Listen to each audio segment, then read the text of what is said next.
Hello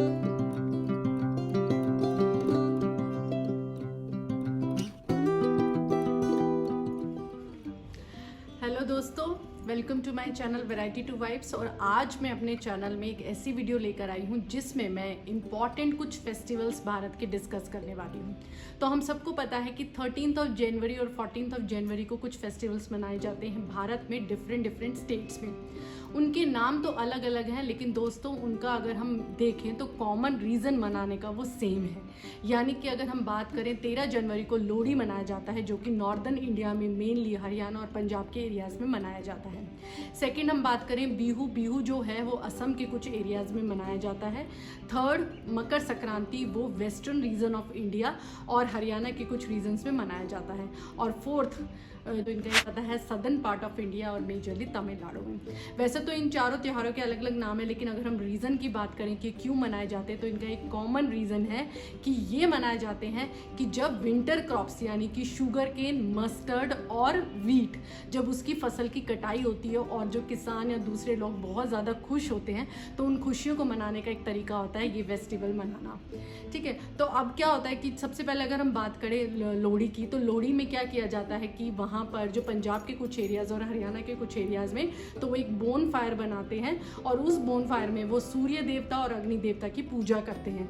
जो छोटे बच्चे होते हैं और बड़े जो लोग हैं उस एक फैमिली के, तो वो पीनट्स यानी मूंगफली, मखाने और जो भुट्टा है वो जो है वो अग्नि में अर्पित करते हैं, यानी कि बोन फायर में डालते हैं। और जो लोग हैं वो अपना कल्चरल डांस परफॉर्म करते हैं, यानी गिद्दा है, भंगड़ा है। तो ये इस तरीके से वो खुशियाँ मनाते हैं और आपस में वो गले लगकर तिल के लड्डू भी बांटते हैं। तो इस तरीके से जो है वो लोहड़ी को मनाया जाता है। और लोहड़ी का मतलब यही है कि आप एक पुराने साल को अलविदा कह रहे हैं और नए साल का आप जो है वो स्वागत कर रहे हैं, नई फसल का स्वागत कर रहे हैं, क्योंकि अभी आपने जो विंटर क्रॉप था उसकी फसल की कटाई बहुत अच्छे से सक्सेसफुल तरीके से कर ली है। सेकंड जो त्यौहार है वो है बिहू जो है वो नॉर्थ ईस्ट ऑफ इंडिया के पार्ट्स में मनाया जाता है, मेनली असम में। तो उनका रीज़न यही है कि वो जो पुराने साल को अलविदा कह रहे हैं और नए साल का जो वो आगमन बहुत खुशियों से करें, और इसलिए वो ये फेस्टिवल मनाते हैं। इसमें वो क्या करते हैं, क्योंकि नॉर्थन ईस्ट की अगर हम बात करें तो बांस उनके लिए बहुत इंपॉर्टेंट होता है और वो काफ़ी चीज़ों में इसको यूज़ करते हैं। तो बांस की झोपड़ियाँ बनाते हैं और उसमें जो है वो आग लगाते हैं, इससे वो अग्नि देवता की पूजा करते हैं। और फिर वो आपस में अपना कल्चरल डांस जो है वो बिहू, असम का जो कल्चरल डांस है उसको परफॉर्म करते हैं और एक बहुत भव्य भोजन का भी आयोजन करते हैं, जिसमें वो अपने रिलेटिव्स और जो भी उनके कम्युनिटी के लोग होते हैं उनको बुलाते हैं और इस तरीके से वो खुशियाँ मनाते हैं। थर्ड जो है वो है मकर संक्रांति, जो मेरे घर में भी मनाया जाता था। तो उसके बारे में मैं बताऊं तो वो वेस्टर्न रीजन और नॉर्दर्न पार्ट ऑफ इंडिया के कुछ रीजन्स में मनाया जाता है। तो इसमें आप क्या करते हो कि एक तो पतंग उड़ाते हैं और इस दिन को बहुत ज़्यादा शुभ माना जाता है, क्योंकि इसमें जो है वो सन मकर राशि में एंटर करता है, यानी कि अब जो दिन हैं वो बड़े होने लगेंगे। और अभी जब तक जो विंटर गई है उसमें दिन छोटे होते थे, लेकिन अब से जो दिन है वो बड़े होंगे, क्योंकि सूर्य जो है वो मकर राशि में एंटर कर रहा है।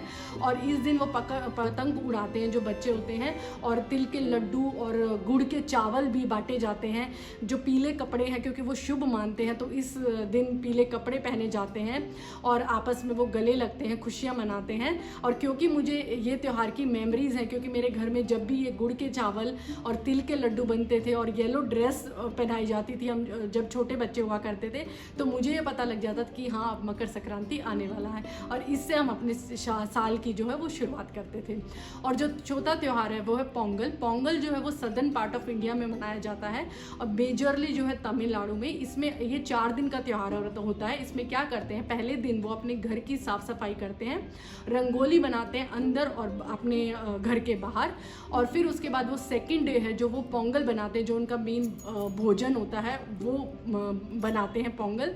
और इस तरीके से जो है वो बैलों की पूजा करते हैं। और ये जो त्यौहार मनाया जाता है वो नेचर को थैंक यू करने के लिए, एनिमल्स को थैंक यू करने के लिए उनका तरीका होता है, और वो मिल बांट के त्यौहार मनाते हैं। तो अगर मैं बात करूँ इन चारों त्योहारों का एक ही कॉमन रीज़न, और वो है कि नेचर को थैंक यू करना, गॉड को थैंक यू करना और सोसाइटी को यूनाइट करना। सोसाइटी में जितने भी लोग हैं वो आपस में एक जगह पे इकट्ठे होते हैं और अलग अलग तरीके से जो भी स्टेट का कल्चरल तरीका है मनाने का उस तरीके से इस त्यौहार को मनाते हैं। तो होप ये वीडियो आपके लिए, मुझे लगता है कि कुछ इन्फॉर्मेशन आपको मिली होगी इससे। अगर आपको ये इन्फॉर्मेटिव लगी और आपको अच्छी लगी तो प्लीज़ मेरी वीडियो को लाइक करें, इसको अपने दोस्तों में शेयर करें और हाँ, सब्सक्राइब करना ना भूलें। अब के लिए थैंक यू और हाँ, खुश रहिए। Bye bye.